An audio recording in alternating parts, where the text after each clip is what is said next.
FNMPC. I would like to welcome all honourable senators and members of the public who are watching this meeting of the Standing Senate Committee on Aboriginal Peoples, either here in the room or listening via the web. I would like to acknowledge, for the sake of reconciliation, that we are meeting on the traditional unceded lands of the Algonquin peoples. My name is Lillian Dick from Saskatchewan, and I have the honour and privilege of chairing this committee. I will now invite my fellow senators to introduce themselves, starting on my right with the Vice Chair. Good morning, Scott Tanis from Alberta. Good morning, Norman Doyle, Newfoundland and Labrador. I keep forgetting. Nancy Greenrain from BC. Jim Pate from Ontario. Nancy Hartling from New Brunswick. Dan Christmas, Nova Scotia. Patrick Brazo, Quebec. Mary Lou McFedrin, Manitoba. Thank you, Senators. Today, we continue our study on what a new relationship between the Government of Canada and First Nations, Inuit, and Métis peoples of Canada could look like. Today, we are really excited and honored to hear from the First Nations Major Projects Coalition. We have before us Charlene Gale, the Chair of Fort Nelson First Nation, Nilo Edwards, Executive Director, Mr. Willie Blackwater, Director, Gitsutkua Band Council, Jackie Thomas, member of the Saikoots First Nation. I hope I said that correctly. And from the First Nations Financial Management Board, we have Mr. Howard Calla, Executive Chair. Thank you for appearing before us this morning. I understand that you have some opening statements to be followed by questions from the senators. We are going to test drive on you today our phase 2 of our study, where we're asking you to think in general terms of what a nation-to-nation relationship could be. And we are distributing, I think, a list of general questions to the senators. So if you would like to begin, and who's going to go first? Ms. Gale? Good morning, everybody. Thank you, Madam Chair. Good morning, honourable senators. I have the privilege to serve as Chair of the First Nations Major Project Coalition. I want to acknowledge our presence on the traditional territory of the Algonquin people. With me today are two members of the coalition, Chief Willie Blackwater from Gitxakootla First Nation, who also serves as a coalition director, and Chief Jackie Thomas from Saikoots First Nation. I'll be sharing my time with Chief Blackwater and Chief Thomas so they can speak about our work from a perspective of their communities. Also with us is the Coalition Executive Director, Nilo Edwards. Mr. Edwards oversees the Coalition's technical work and can elaborate these points should you have any questions of that nature.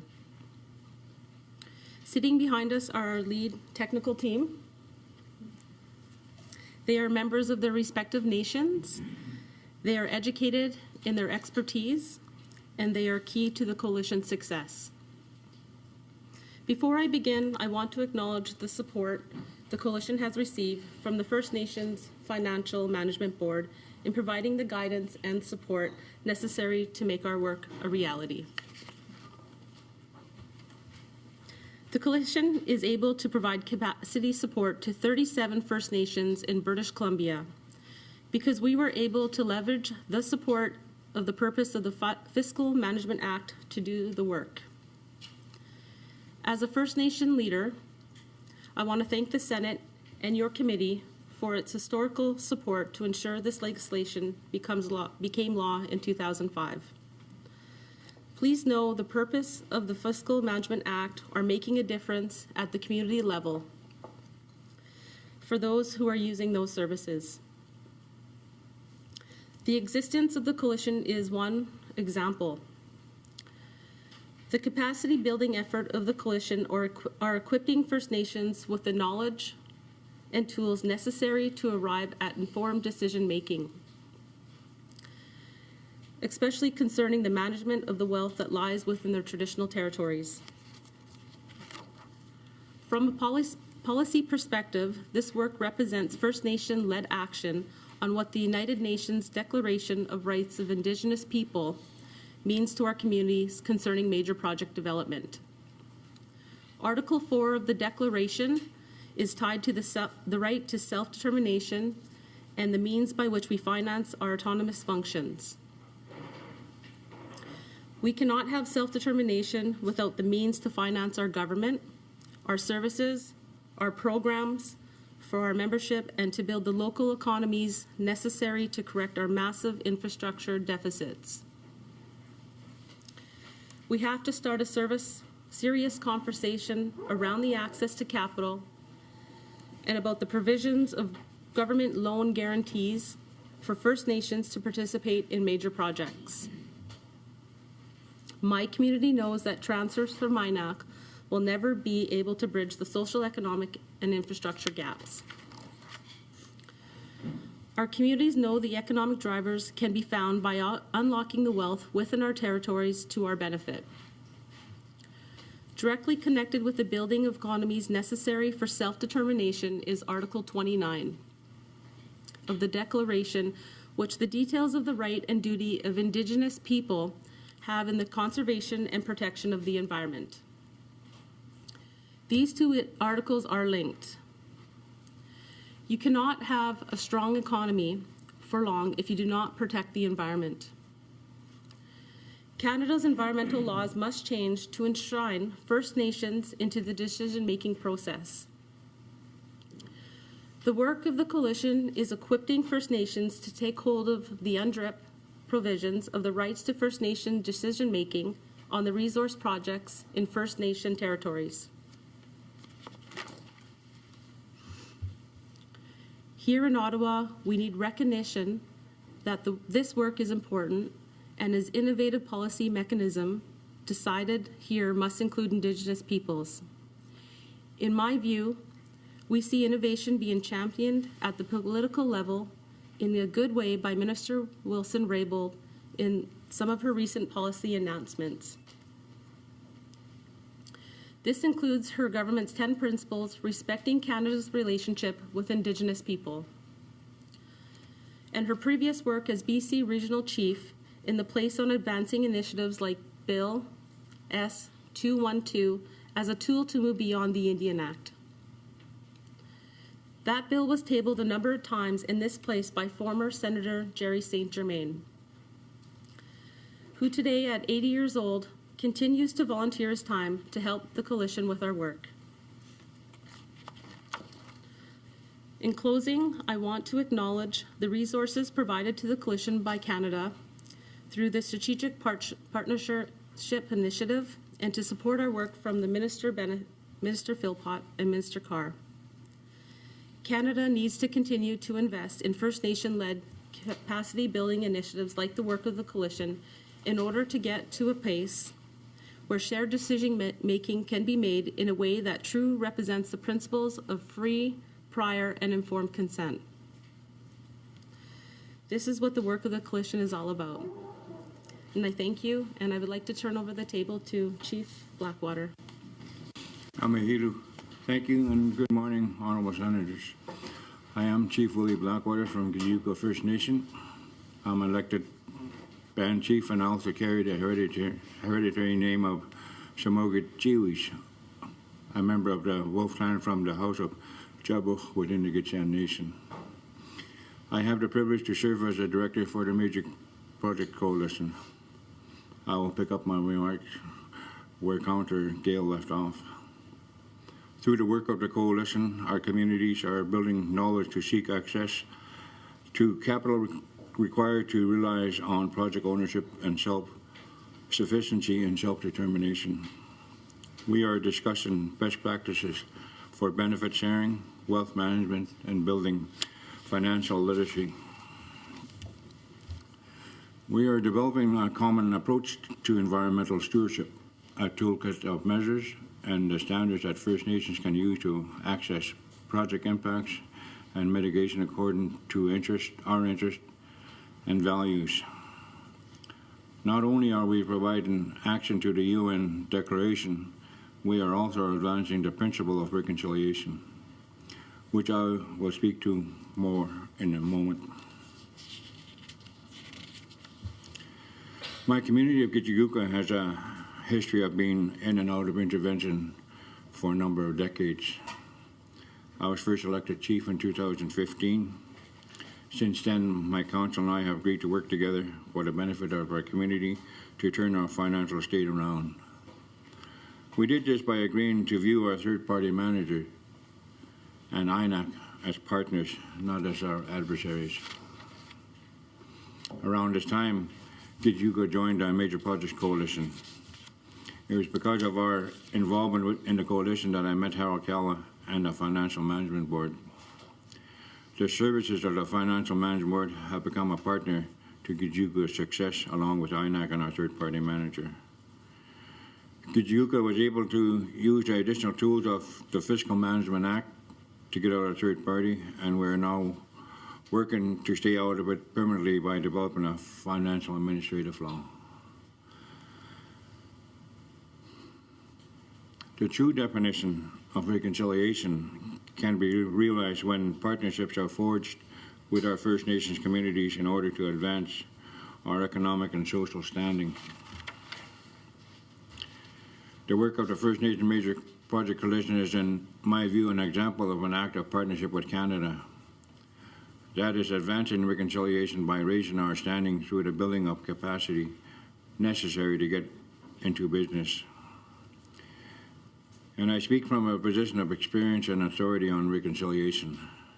I am the named plaintiff who advanced the Blackwater court case on behalf of those like me who suffered the atrocities of Indian Residential School, fought the government, and won. Today, all adversaries have become partners. Honourable Senators, that is the true definition of reconciliation. I want to thank you for listening. I will turn the floor over to Chief Thomas for the final word. Thank you, Chief Blackwater, and thank you, Honourable Senators, for this opportunity to appear. Masi ni algonkin keo tebe hunzu. I'm Chief Jackie Thomas from Sycus First Nation. Our territory is located west of Prince George, British Columbia. Councillor Gale and Chief Blackwater made points about how the work of the Coalition is providing First Nation-led action on the United Nations Declaration on the Rights of Indigenous People, and how this work is advancing the ethic of reconciliation. I will speak from a more hands-on approach, and as a leader of a community that is receiving capacity support from the Coalition to explore the advancement of a major hydroelectric project called the Kenny Dam Water Release Facility.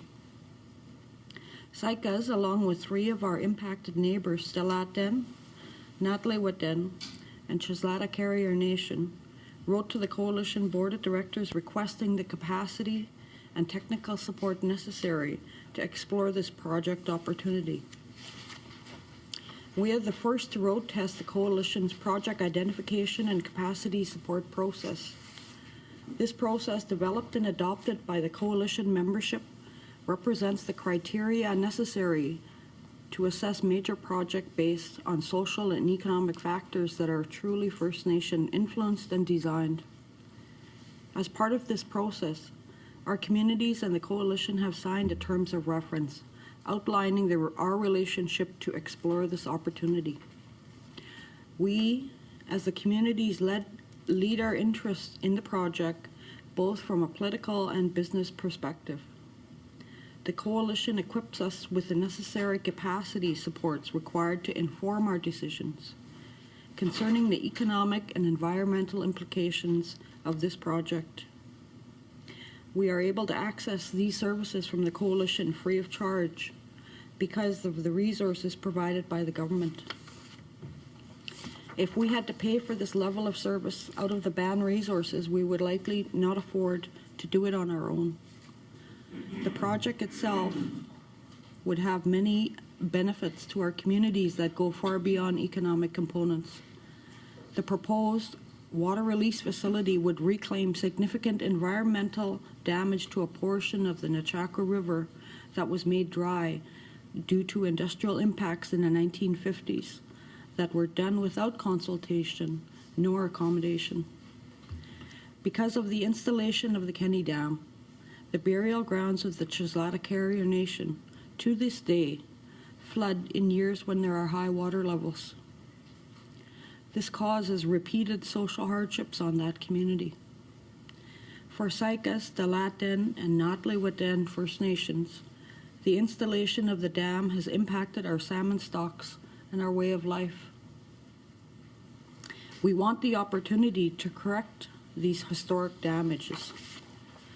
We want the opportunity to strengthen our economy at home so we can pay for our housing, infrastructure, and other needs of our membership.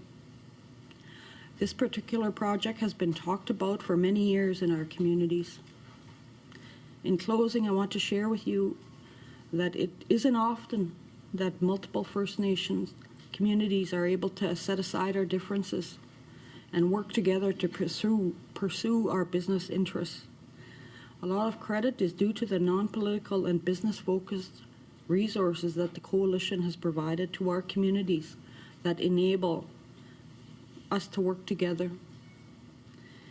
My involvement with the Coalition has been meaningful and has provided early success at achieving objectives. As First Nations, we need our own capacity supports to engage in the same way that other orders of governments do every day. The Major Project Coalition represents a capacity vehicle that is needed if there is going to be a new collaborative or inclusive way of dealing with the interests of our communities. We all share in the responsibility for tomorrow, and we are all in this together. Thank you for listening and for this opportunity to present to you. Okay. Mr. Callan? Thank you, and honorable senators, it's a pleasure to be back. And it's nice to see Senator Watt here. I was reminded coming down that it was 20 years ago that I first came to Ottawa to appear before the Senate Committee on the Royal Commission on Aboriginal Peoples at the invitation of Senator Watt. And little did I know what he started through that invitation. We hear a lot of conversation with this government about resetting a nation-to-nation relationship. What does that mean? Where do we begin? Nation-to-nation, I think, has to start with recognition. Then we'll get reconciliation. But recognition of Aboriginal rights and title. Recognition of some of the Supreme Court of Canada decisions that have come down. But just as importantly, we need to recognize the need for First Nations to have access to an administrative capacity and structures that allows First Nations to engage with Canada on a level playing field. The path to reconciliation must start with enabling and investing in building governance capacity. It is in Canadians' interest that First Nations have the knowledge and confidence to engage in the opportunities being presented by this government. Closing the socioeconomic gaps, increasing self-sufficiency, accessing capital, and creating First Nation institutions to support communities as the Department of Indigenous Services sunsets are all reasons to build administrative capacity and structures necessary to respond to the TRC recommendations, the principles of UNDRIP, and the principles recently articulated by the Government of Canada.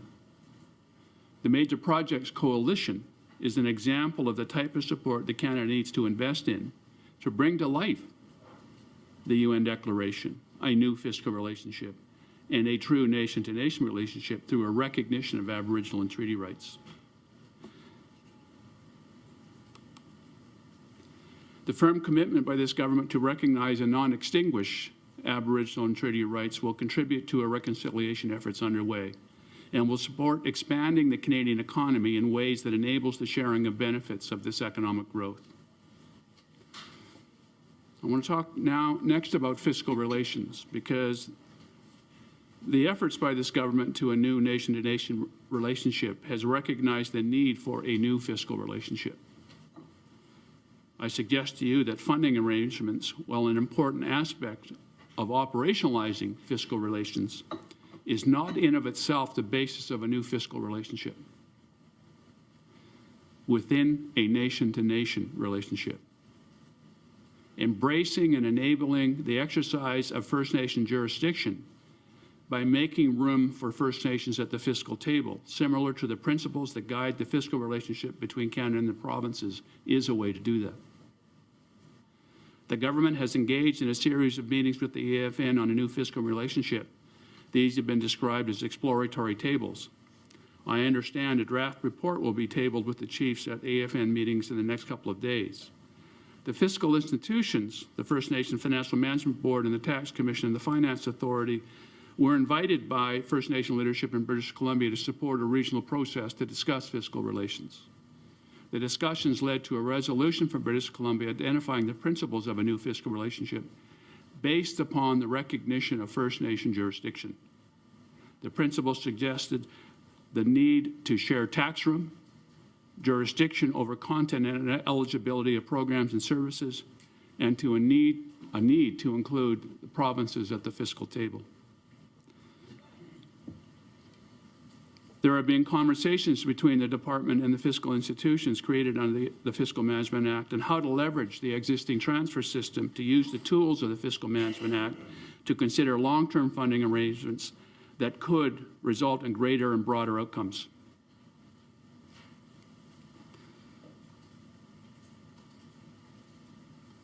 First Nation leadership in British Columbia supports a regional process. They support the national table. But I think we also need to understand that the historical perspective that Indians are a program has to change. If we're governments, then we need to be empowered as governments as other orders of governments are empowered.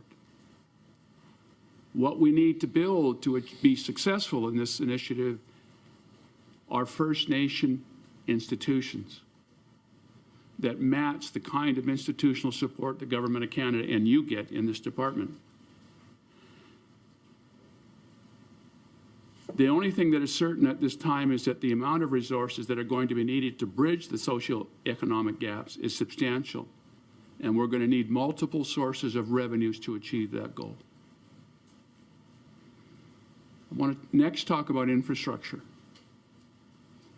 The Senate has studied the infrastructure gap that First Nations are facing, and your report provided some observations on opportunities to address the situation. The Fiscal Management Act institutions have proposed the creation of a First Nations Infrastructure Institute under the Fiscal Management Act, and to place all aspects of infrastructure procurement, operation, and maintenance under the institution. This would permit monetization of existing resources, including a community's own source revenue, and to look at alternative procurement models, including the bundling of projects and public-private partnerships. This initiative would build on existing regional approaches that have been developing over the last few years. Regional delivery of services could provide administrative capacity lacking and better manage cost and completion risk. A First Nation institution could develop national standards and support a local capacity needed to implement and maintain standards. Now, in order to successfully transition to a new nation-to-nation and a new fiscal relationship, we can't ignore the challenges that are being faced by many communities who are in some form of default management intervention. Soon after this government was elected, Minister Bennett spoke to the Financial Management Board and requested that we look at options to improve the existing default management program being utilized by her department. The experience of this program saw many communities remain in default management for long periods of time, in some cases decades, and there didn't seem to be the opportunities or incentives that would see communities improve their affairs and exit the default management program. The Financial Management Board's view was that we needed to invest in these communities, build the necessary capacity to develop appropriate governance, financial management, and human resource policies, and to establish procedures that allow them to develop community plans that respond and give hope to their communities. And I want to focus on the hope part of that comment. We need to provide the tools and the opportunities and the support for communities to have hope that they have a future that's beyond the status quo. I think that the old approach penalized communities. It took away discretionary funding and it didn't invest in their capacity development. A pilot project was developed in cooperation with the department and the minister that saw one community in British Columbia, Willie's community, and 4 communities in Manitoba become part of a pilot project. Our approach was to use the certification process of the Financial Management Board to move beyond the status quo.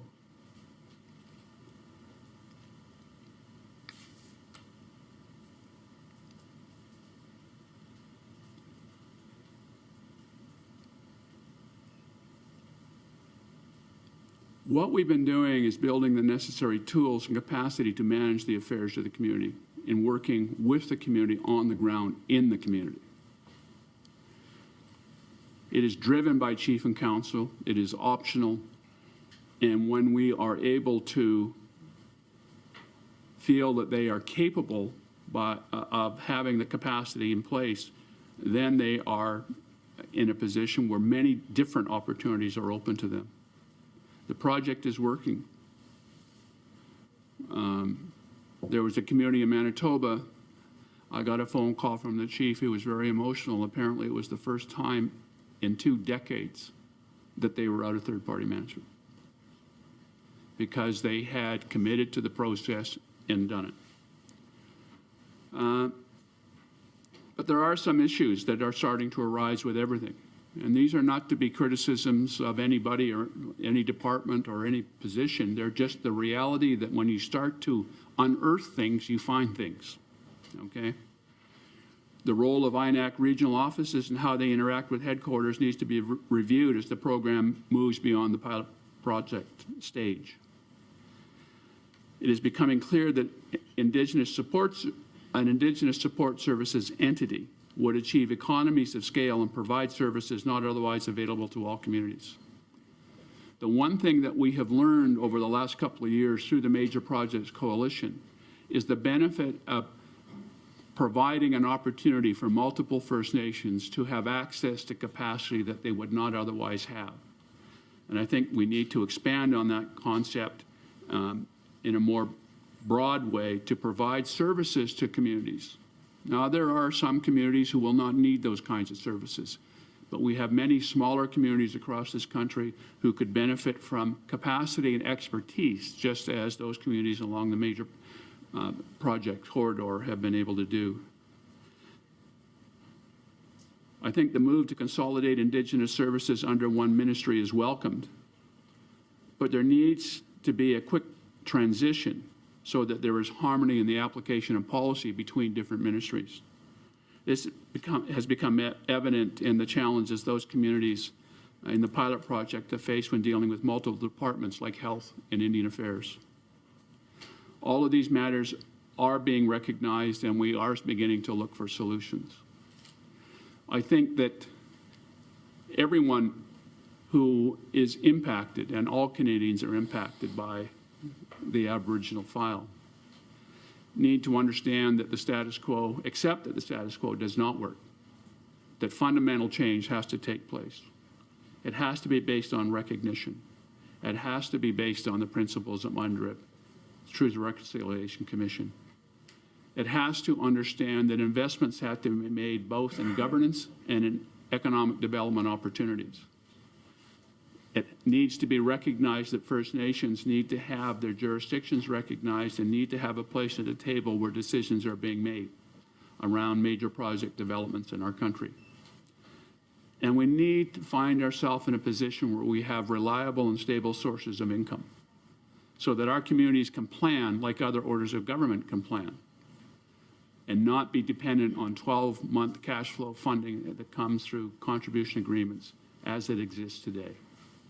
A new fiscal relationship does involve new transfer arrangements, I agree. But those transfer arrangements need to come from a different source than necessarily entirely parliamentary appropriations from the Department of Indian Affairs. We need to expand our jurisdictional authority to raise revenue at source in our traditional territories. If we can do those things, we will be able to achieve success. And the one thing I want to implore upon you is there is an urgency to this. These are not uncomplicated matters. And there will be a temptation to study it to death. We need to act. There is an urgency in our communities for us to act. And we need to have the tolerance that there will be some challenges in the implementation of this new strategy. You cannot hold this initiative to a standard higher than you hold other initiatives of government to. And what I'm saying politely is that there may be some missteps, there may be some things that we have to fix. And the first sign of that, we can't throw up our hands and say, see, I told you, they can't manage it. First Nations taking control of their own destiny through institutions is the approach that we need to adopt as an implementation tool for a new nation-to-nation relationship to implement UNDRIP and the Truth and Reconciliation recommendations. Thank you for your time. Thank you, panel members. We'll now start our first round of questioning, starting first with our Vice Chair, Senator Tanis, to be followed by Senator Patterson. Thank you, Chair. I recall when the Major Projects Coalition first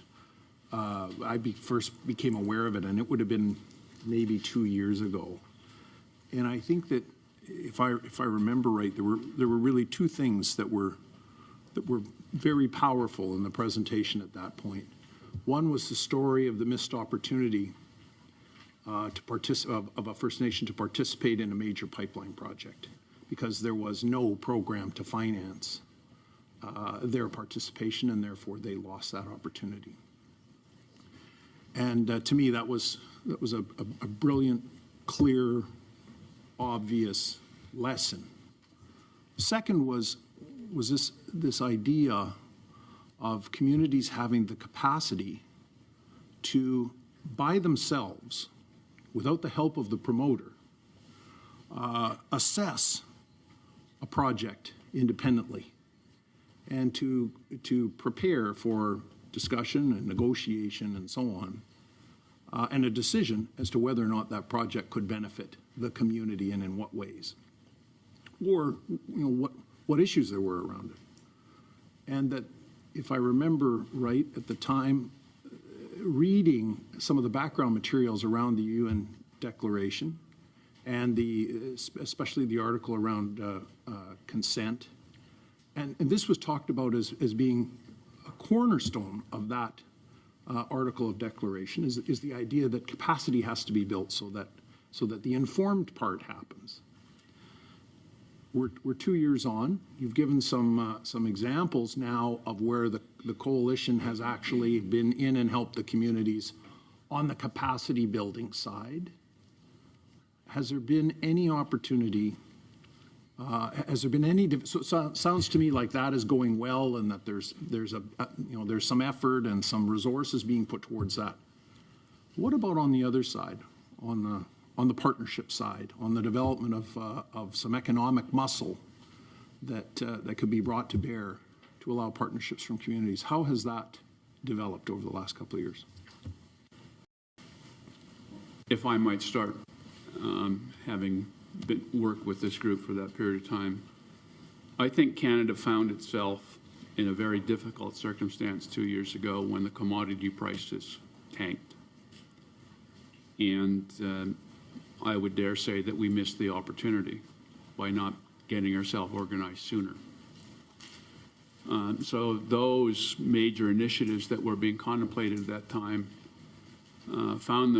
the proponents found themselves not abandoning but stepping back for a period of time until there was some political certainty in the provincial government's front and the federal government's front.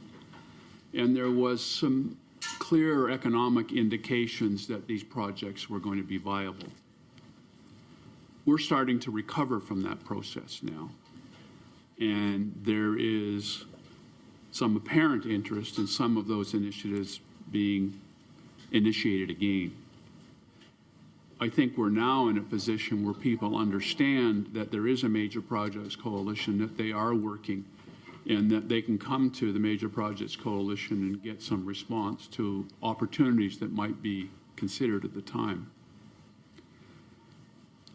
There is an initiative on the Kenny Dam Water Release Facility, which is about a $350 million project, that will road test some of this. How do you finance it? How do you deal with the environmental assessments, all of that process? The reality of First Nations not having a balance sheet, as I refer to it, by virtue of not being able to generate the wealth from their traditional territories, is a reality that doesn't go away until such time as we have access to the resources in our traditional territories and can accumulate a balance sheet.